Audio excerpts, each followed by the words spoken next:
Non, donc là on va aller travailler pour le deuxième jour au bateau. On a quand même pas mal de choses à faire sur le bateau, notamment on doit finir de gratter toute la coque. C'est ce qu'on a commencé hier. Et c'est pas un petit boulot à faire quand même.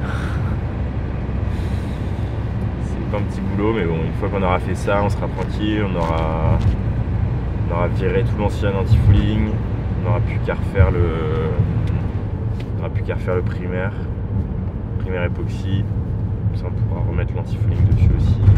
On pourra préparer aussi la peinture. Comme ça le bateau il sera tout beau, tout propre pour partir.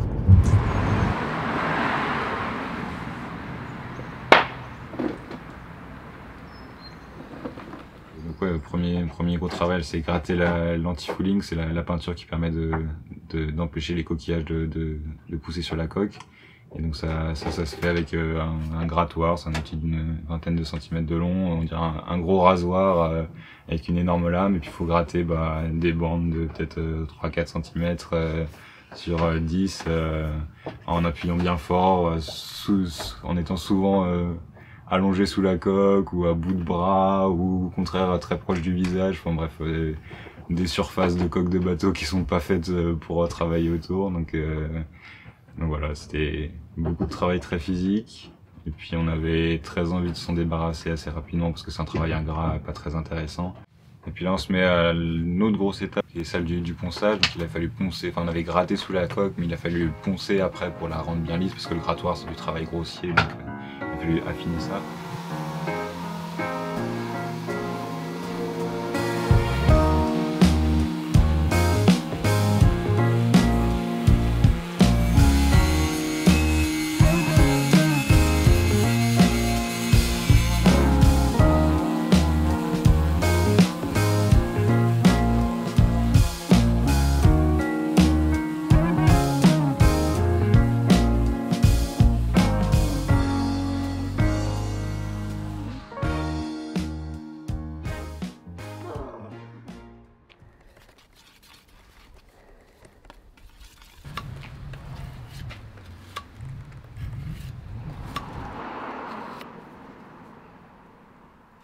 Il y a eu après la phase un peu plus satisfaisante de se dire ok, maintenant on va pouvoir appliquer des produits qui vont le protéger, qui vont le remettre en état et qui soient enfin apte à retourner à l'eau.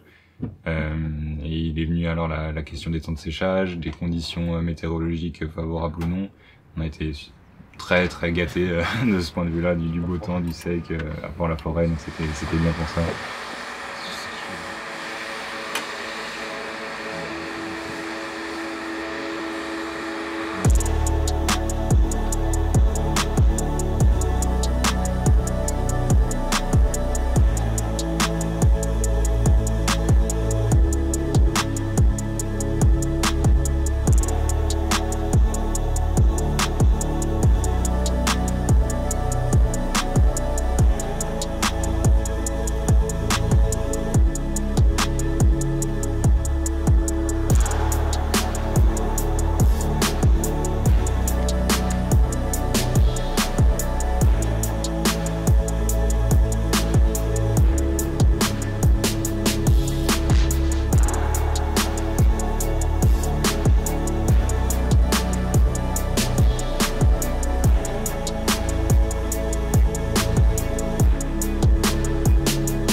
Ok, ça y est, le bateau est enfin sur les sangles. On a pu remettre le safran. Donc notre bateau a enfin retrouvé un joli safran. Hier, on a récupéré enfin l'hélice aussi. Donc là, on a une hélice qui est toute belle. Donc c'est l'hélice qu'on avait avant, qu'on a juste fait réviser pour voir si tout allait bien. Et puis comme ça, elle a fait un bon petit décapage.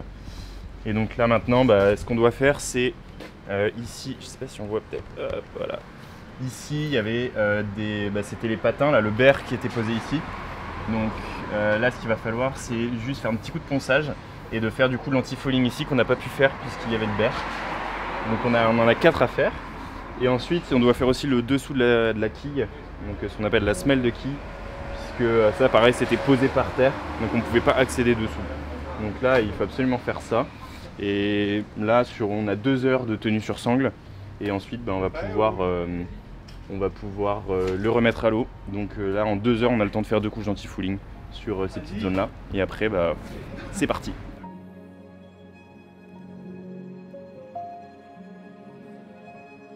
On avait le bateau complet, on avait récupéré l'hélice, ce qui était loin de gagner, on avait le safran, il était en place avec des bagues neuves, safran neuf, hélice comme neuve, tout que carène plus que neuve, coque plus que brillante, tout c'était parfait quoi. Puis on a pu aller mettre à l'eau ce beau bateau dans des conditions un peu vénères. Si 25-30 nœuds de côté, c'est pas conseillé pour une prise en main de bateau dans un port qui est pas le plus large. Mais ça s'est bien fait.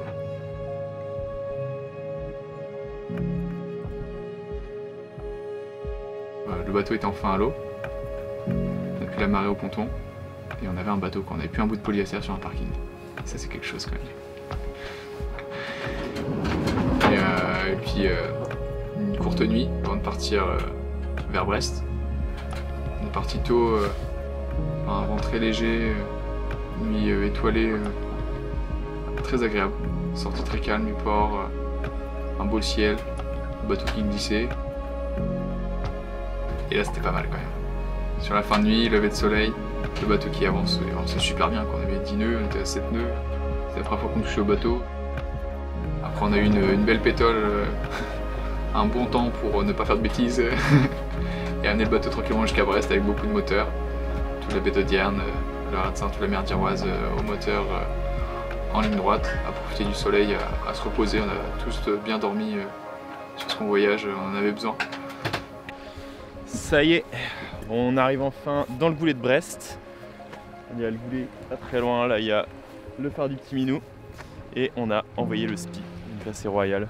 On teste pour la première fois notre SPI. Et bah franchement, regardez-moi ça, c'est parfait. Franchement ça donne trop envie. C'est vraiment génial. Et en plus, la cerise sur le gâteau, c'est qu'on retrouve les copains de l'ENSTA, notre école d'ingénieurs, qui fait une petite croisière ce week-end. Et donc là, ils sont tous autour de nous, à quelques 100-200 mètres de nous. Donc c'est trop cool de les voir et de pouvoir montrer notre nouveau bateau. C'est la première fois qu'on arrive et qu'on arrive à Brest avec notre nouveau bateau et qu'on le fait découvrir à tout le monde, quoi. Donc on est trop content. En plus il fait beau, il y a 5 nœuds de vent et on va quasiment à 5 nœuds. Donc c'est la belle vie.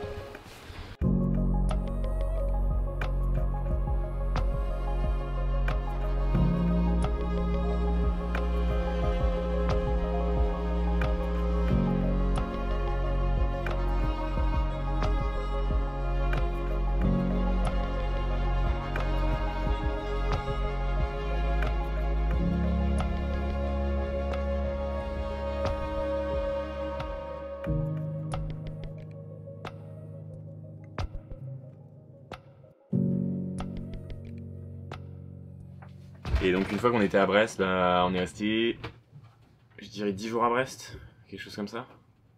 Et là c'était le rush. En fait, on est arrivé, 2 jours après, on démattait le bateau pour pouvoir changer le gréement dormant. C'est à peu près un des seuls gros travaux qu'on a fait sur le bateau à Brest. Après on s'est quand même pas mal reposé. On a fait beaucoup d'administratifs aussi, puisque dans un projet comme ça, il y a pas mal d'administratifs à faire le changement de propriété du bateau, gérer les assurances.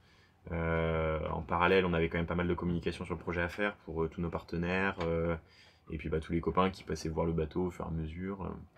Et donc voilà, à Brest, c'était surtout la gestion de l'avant-départ.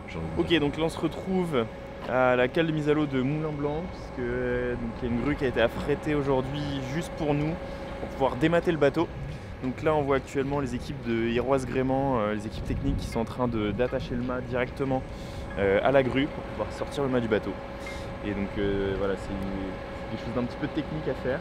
Et donc là tout est en train d'être d'être mis en place pour pouvoir enlever le mât et qu'on puisse ensuite changer les câbles qui tiennent le mât, pour qu'une fois en transat, on ait des câbles qui soient tout prêts et qui ne cassent pas surtout. Voilà, parce que là on a vu que l'ancien gréement, les anciens câbles étaient un petit peu usés, donc voilà, il fallait absolument les remplacer pour partir en sécurité.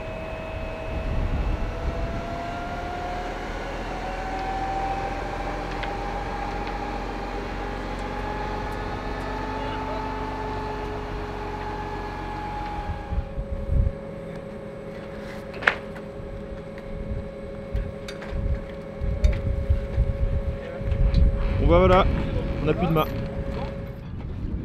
On a passé le bateau. On n'a plus de on a mât. grave de la place à l'intérieur On a maintenant. un trou dans le bateau. On va sur des beaux apéros. Voilà, voilà. On a un trou dans- Et la bonne nouvelle, c'est qu'on a discuté avec les équipes techniques et ils nous disent qu'il y en a environ pour une semaine. Donc nous, on avait pensé plutôt 10 jours, 15 jours. Donc là, on est vraiment content. C'est-à-dire que mardi prochain, on pourrait essayer de remater le bateau. Et on avait envisagé éventuellement, c'était très hypothétique, mais un départ au 13 octobre. Et puis finalement, on se disait que ça allait être compliqué. Mais là, si on peut remater mardi, ça veut dire qu'on peut naviguer toute la semaine prochaine pour faire des navigations test. Et peut-être partir éventuellement le 13. Donc voilà, affaire à suivre. Pour le matage du bateau ce matin, on est mercredi, peut-être départ dimanche, et aujourd'hui matage.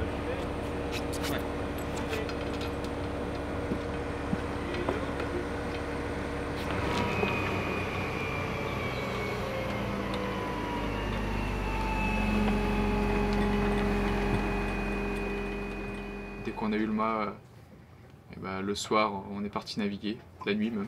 On est parti, il faisait déjà nuit. Et les conditions étaient assez musclées, on avait 3 mètres de houle et 20-25 nœuds de vent. Et donc on a pu tester l'été largable, Solent, qu'on n'avait pas pu tester sur le convoyage. Et puis comme nous avait demandé le gréeur, tirer un peu sur le gréement et voir que tout se mette bien en place et vérifier que tout va bien. Donc voilà, un petit aller-retour au large de la chaussée de Saint. Et donc là, la navigation de test s'est très bien passée. On a vu que le bateau tenait très bien la mer. Donc ça, c'est super cool. Et donc on est trop content et ça nous met en confiance pour pouvoir partir et faire le golfe de Gascogne peut-être ce week-end. Voilà, s'il y a une fenêtre météo qui se présente, si tout est aligné, on pourrait partir dans 3-4 jours. Donc voilà, c'est vrai que c'est court, il n'y a pas beaucoup de tests du bateau, mais voilà, on est confiant avec ce bateau. Tout est rentré à la minute près, on va dire, dans le, dans le timing qu'on s'était fixé, dans ce qu'on s'était donné, et puis on a pu faire une dernière soirée, un dernier repas tous ensemble avec les familles à Brest. Et le lendemain matin, ça y est, c'était le départ. Là aussi, conditions royales. Encore bien choisi la météo. Et voilà, un petit lever de soleil, pétole dans la rade de Brest, les copains qui partent en régate qui passent autour de nous aussi, donc c'est sympa. Et puis on a pu monter sur le bateau, sortir tranquillement. À nouveau un petit air d'est cette fois-ci pour sortir du boulet. Qui nous a permis d'envoyer le spi et de sortir sous spi du boulet. Un dernier coucou petit minou en passant devant les familles. Et puis on a pu abattre et mettre le cap au sud-ouest direction le large, la pointe espagnole. Et partir à l'aventure.